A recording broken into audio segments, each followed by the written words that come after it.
of around £65 million, maybe just over. But Victor Gyökeres's career has really taken off in the last few years after a slow start. And it is worth bearing in mind that at 26 he is a relatively late bloomer, but was on loan at Swansea, just 1 goal in 2021. But look, as soon as he got to Coventry, 1 season on loan there, and then really exploded. This campaign helped Coventry to the playoff final where they lost to Luton on penalties. But since going to Sporting, 43 goals last season, 52 this year. And that comes in just 100 games as well. He's been very creative as well, 23 assists. When I watch him play, he slightly reminds me of Diego Costa. There's not necessarily like a very clean player there. It's sometimes a little bit rushed, sometimes a little bit bundled. But this guy has an incredible desire to score goals, and he's done so effectively this year.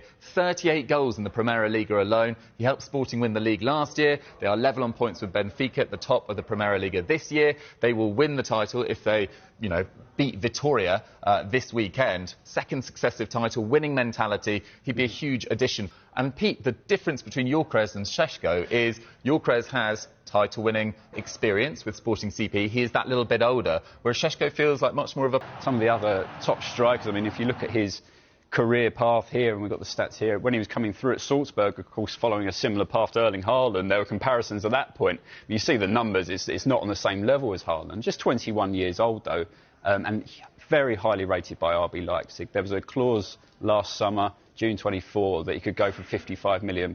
Lots of Premier League clubs looking round at him at that point. It didn't materialise. He signed a contract extension, and there's an agreement in place, an understanding that if a big offer did come in for him this summer, then Leipzig would allow him to leave. But, as I say, they rate him very highly, and I think it would have to be a significant offer, probably in the same ballpark as what you might have to pay for Gyökeres to get him into